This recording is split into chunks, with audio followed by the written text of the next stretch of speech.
रहस्यमय गुफा में सुरक्षित रखा हुआ है। बिल्कुल सही सुना आपने, हम बात कर रहे हैं लंकेश रावण की। कहा जाता है कि उसके शरीर को विशेष जड़ी बूटियों और दिव्य रसायनों से संरक्षित किया गया था और आज भी उसका शव वैसा ही है जैसा युद्ध भूमि में पड़ा था। यह कोई कहानी नहीं बल्कि एक ऐसी सच्चाई है जिसके बारे में बहुत कम लोग जानते हैं। माना जाता है कि रावण एक दिन फिर से जिंदा होगा और तीनों लोकों पर राज करेगा। रामायण का अंत तो आपने सुना ही होगा, लेकिन दोस्तों असली कहानी यहीं से शुरू होती है। जब भगवान श्री राम ने रावण का वध किया तो लंका के सिंहासन पर विभीषण को बैठाया गया। चारों ओर जय जयकार गूंज उठी, लेकिन राज सिंहासन के साथ ही भगवान राम ने विभीषण को एक और बड़ी जिम्मेदारी सौंपी थी और वह थी रावण के अंतिम संस्कार की। परंतु राजगद्दी की चमक धमक और सत्ता की तृष्णा में उलझकर विभीषण अपना यह सबसे बड़ा कर्तव्य भूल गया। युद्ध भूमि में रावण का शव वैसे ही पड़ा रह गया और यहीं से इस रहस्यमय कहानी की शुरुआत होती है। नागकुल के लोगों को जब यह बात पता चली तो वे बहुत दुखी हुए। उन्होंने अपने राजा रावण के शव को उठाया और घने जंगलों व ऊंचे पहाड़ों के बीच एक गुफा में ले जाकर छुपा दिया। नागकुल का विश्वास था कि जिस संजीवनी विद्या से लक्ष्मण जी को मृत अवस्था से जीवित किया जा सकता है, उसी विद्या से एक दिन रावण को भी पुनर्जीवित किया जा सकता है।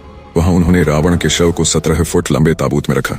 ताबूत पर गुप्त रसायनों और दिव्य जड़ी बूटियों का लेप किया ताकि उसका शव लाखों सालों तक सुरक्षित रह सके। और तब से आज तक लाखों वर्षों से वह शरीर वैसे ही रखा हुआ है, समय की सीमा से परे, मृत्यु से परे। दोस्तों यही कारण है कि आज भी माना जाता है कि रावण एक दिन लौटेगा। रावण केवल एक राक्षस ही नहीं था, वह भगवान शिव का परम भक्त था, महापंडित था, वेद और शास्त्रों का ज्ञाता। उसके पिता ब्राह्मण और माता राक्षसी थीं, इसीलिए उसमें देवता और दैत्य दोनों के गुण विद्यमान थे। रावण इतना शक्तिशाली था कि काल तक को अपने कक्ष में जंजीरों से बांध सकता था। उसके पास पुष्पक विमान था जो मन की गति से चलता था। उसके महल में ऐसे दरवाजे थे जो बटन दबाने से खुलते और बंद होते थे। उसके पास जलपूत थे, वायुयान थे और एक अद्भुत यंत्र भी था जिसे मधुमक्खी यंत्र कहा जाता था। उससे दूर बैठे लोग आपस में संवाद कर सकते थे। रावण के पास केवल शस्त्र ही नहीं बल्कि विज्ञान भी था। उसकी वेधशाला में दिन रात नए शोध और आविष्कार होते रहते थे। वह आयुर्वेद, ज्योतिष और तंत्र का आचार्य था। उसने रावण संहिता जैसी अद्भुत कृतियां रची जिनमें आज भी अद्वितीय ज्ञान छिपा हुआ है। उसकी चिकित्सा और तांत्रिक विद्या इतनी प्रबल थी कि लोग उसे मायावी कहते थे। और यही कारण है कि नागकुल के लोगों को पूरा विश्वास था कि एक दिन संजीवनी विद्या लौटेगी और रावण फिर से जीवित होगा। श्रीलंका के रैगला पर्वतों पर 8000 फुट की ऊंचाई पर वह गुफा आज भी मौजूद है, लेकिन वहां जाने की हिम्मत कोई नहीं करता। कहा जाता है जो भी उस गुफा तक पहुंचा या तो कभी वापस नहीं लौटा या फिर उसका दिमाग स्थायी रूप से विचलित हो गया। और अब सबसे चौंकाने वाली बात, दैत्यों के गुरु शुक्राचार्य। माना जाता है कि शुक्राचार्य आज भी जीवित हैं। हिमालय की किसी गुफा में भगवान शिव की तपस्या में लीन है और मान्यता है कि जब वे लौटेंगे तो अपनी मृत संजीवनी विद्या से रावण को पुनर्जीवित करेंगे और वह क्षण तीनों लोकों में एक नए युग की शुरुआत होगा, दैत्यों के युग की। दोस्तों आज मैं आपको रावण से जुड़े ऐसे रहस्य बताऊंगा जिनके बारे में बहुत कम लोगों को पता है। तो चलिए दोस्तों कमेंट में जय श्री राम लिखकर इस अद्भुत और रहस्यमयी सफर की शुरुआत करते हैं। चलिए दोस्तों सबसे पहले जानते हैं उस स्थान के बारे में जहां रावण का शव आज भी सुरक्षित रखा हुआ है। रावण एक ऐसा नाम जो सहस्राब्दियों बाद भी रहस्य और आकर्षण से भरा हुआ है। उसकी कथा सिर्फ रामायण के पन्नों तक सीमित नहीं है, वह एक ऐसा चरित्र है जिसकी छवि आज भी 2 हिस्सों में बंटी हुई है। भारत में जहां उसे खलनायक माना जाता है, वहीं श्रीलंका में उसे विद्वानों का विद्वान, चिकित्सा और विज्ञान का महारथी और महान सम्राट माना जाता है। और यही वजह है कि श्रीलंका की भूमि पर उससे जुड़े अनगिनत रहस्य आज भी जीवित हैं। उनमें सबसे बड़ा रहस्य है रैगला का जंगल और वहां सुरक्षित रावण का शव। रामायण हमें बताती है कि युद्ध के अंत में रावण को भगवान राम ने बाणों से विदीर्ण कर दिया था। वह धरती पर गिर पड़ा और उसकी मृत्यु हो गई। परंतु प्रश्न यह है कि उसके बाद क्या हुआ? क्या उसके अनुयायियों ने उसकी चिता सजाकर उसका अंतिम संस्कार किया या क्या उसकी देह को विशेष तरीकों से संरक्षित कर लिया गया? श्रीलंका की लोक कथाएं और जनश्रुतियां कहती हैं कि रावण की मृत्यु के बाद उसकी देह को जलाया नहीं गया था। रावण सिर्फ एक योद्धा नहीं था, वह आयुर्वेदाचार्य भी था। कहा जाता है कि वह ऐसे औषधियों और रसायनों का ज्ञाता था जिनसे न केवल रोग मिटते थे बल्कि मृत्यु को भी टाला जा सकता था। इसीलिए माना जाता है कि उसकी देह को उन अद्भुत रसायनों से उपचारित करके संरक्षित किया गया होगा। और यही देह आज भी श्रीलंका के मध्य भाग में बसे रैगला जंगल की गुफाओं में रखी है। रैगला का इलाका रहस्यमयी है। यहाँ घने पेड़ हैं, पहाड़ियों के बीच अंधेरी गुफाएं हैं और चारों ओर एक ऐसा सन्नाटा है जो साधारण नहीं लगता। स्थानीय लोग मानते हैं कि इन गुफाओं में से एक गुफा में रावण का शव आज भी रखा है। यह शव एक पारदर्शी क्रिस्टल जैसे पदार्थ में सुरक्षित है। यह क्रिस्टल किसी कांच जैसा दिखता है, परंतु आधुनिक विज्ञान उसे पहचान नहीं पाया है। जो भी इस गुफा तक पहुंचा है उसने बताया है कि भीतर चमकदार रोशनी में एक विशालकाय आकृति दिखाई देती है।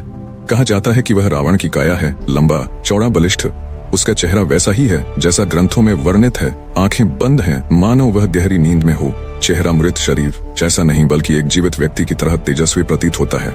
मान्यता है कि यह मृत्यु नहीं बल्कि योग निद्रा की अवस्था है। योग निद्रा में योगी अपनी देह को स्थिर करके प्राणों को स्थगित कर देता है और जब चाहे तब पुनः जाग सकता है। श्रीलंका की लोक कथाएं कहती हैं कि रावण अभी भी इसी अवस्था में है और जब समय की धारा पलटेगी, जब कलयुग अपने चरम पर पहुंचेगा, तब यह क्रिस्टल टूटेगा और रावण पुनः जीवित हो उठेगा। रैगला जंगल को लेकर अनेक चमत्कारिक घटनाएं भी सुनाई जाती हैं। कई बार शोधकर्ताओं ने इस इलाके में प्रवेश करने की कोशिश की। उन्होंने आधुनिक उपकरणों का सहारा लिया, लेकिन वहां जाते ही कंपास काम करना बंद कर देते हैं। इलेक्ट्रॉनिक यंत्र अचानक ठप पड़ जाते हैं। ऐसा लगता है मानो कोई अदृश्य शक्ति है जो आधुनिक विज्ञान को चुनौती देती है। स्थानीय लोग कहते हैं कि यह शक्ति रावण की है। उसका शरीर आज भी ऊर्जा विकिरण करता है जो किसी भी बाहरी अतिक्रमण को रोक देता है। कहा जाता है कि युद्ध के बाद रावण के अनुयायियों ने गुप्त रीति से उसकी देह को यहाँ पहुंचाया। यह काम उसके सबसे विश्वसनीय सहयोगियों ने किया था। उन्होंने न केवल उसकी देह को संरक्षित किया बल्कि गुफा के चारों ओर शक्तिशाली तंत्र मंत्र की सुरक्षा भी की। ऐसा माना जाता है कि उस गुफा का प्रवेश द्वार हर किसी को दिखाई भी नहीं देता। वह केवल उन्हीं के सामने प्रकट होता है जिनके पास रावण का आशीर्वाद या अनुमति हो। श्रीलंका की कुछ परंपराएं मानती हैं कि रावण नागवंशियों से जुड़ा था। नागवंशी लोग आज भी मानते हैं कि वे रावण की गुप्त परंपरा के रक्षक हैं। उनका कहना है कि रैगला जंगल में रखा शव वे ही सुरक्षित रखते आए हैं। उनके अनुसार यह शव केवल तब बाहर आएगा जब दुनिया को उसकी आवश्यकता होगी। रावण को लेकर श्रीलंका में गहरी श्रद्धा है। वे मानते हैं कि वह सिर्फ एक राजा नहीं था बल्कि महान वैज्ञानिक था।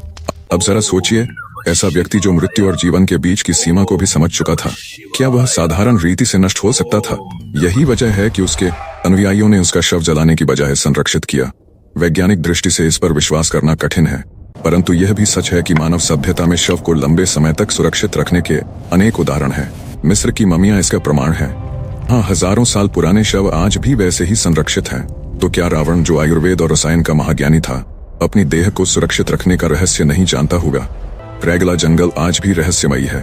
लोग कहते हैं कि अगर कोई गहरी रात में जंगल में प्रवेश करे तो उसे अजीब आवाजें सुनाई देती हैं। कहीं से डमरू की गूंज, कहीं से मंत्रोच्चार और कभी अचानक तेज प्रकाश। यह सब मान्यता है कि गुफा के भीतर रावण की ऊर्जा सक्रिय है। रैगला का जंगल इसलिए भी रहस्यपूर्ण है क्योंकि यहाँ सरकार ने कई बार अनुसंधान दल भेजे, लेकिन वे